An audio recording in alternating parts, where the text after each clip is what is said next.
bucaq. Bayaqçı fiqurda baxın, bəzi fiqurların bucaqları nə idi? Düz idi. Xeyr, düz değildi. Amma kvadratda bütün tərəfləri nə olur? Həm bərabər olur, həm də bütün bucaqları necə bucaqdır? Düz bucaqdır. Yəni də düz bucaqlı haqqında sizə məlumat verim. Amma düz bucaqlı birinci sinifdə keçmişdik. Düz bucaqlı o qaydanı yadınıza salaq. Düz bucaqlının hansı tərəfləri bir-birinə bərabər olur? Bəli, qarşı tərəfləri bir-birinə bərabərdir. Onun da kvadrat kimi bütün bucaqları necə bucaqdır?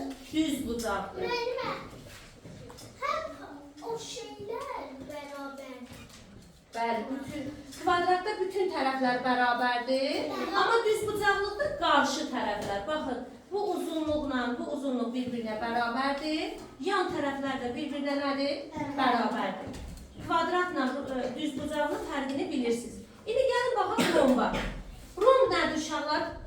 Rombun bütün tərəfləri bir-birinə bərabərdir. Bəs axı kvadratın da bütün tərəfləri bir-birinə bərabərdir. Bəs onlar nə ilə fərqlənir deyə bilərsiniz?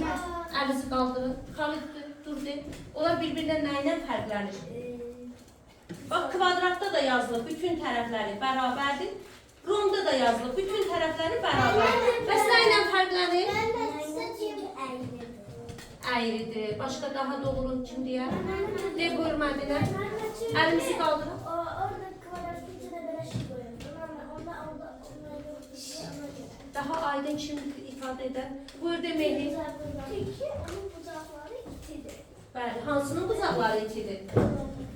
Rombun bucaqları hamı itidir uşaqlar. Daha da aydınlaşdıraq. Misal de.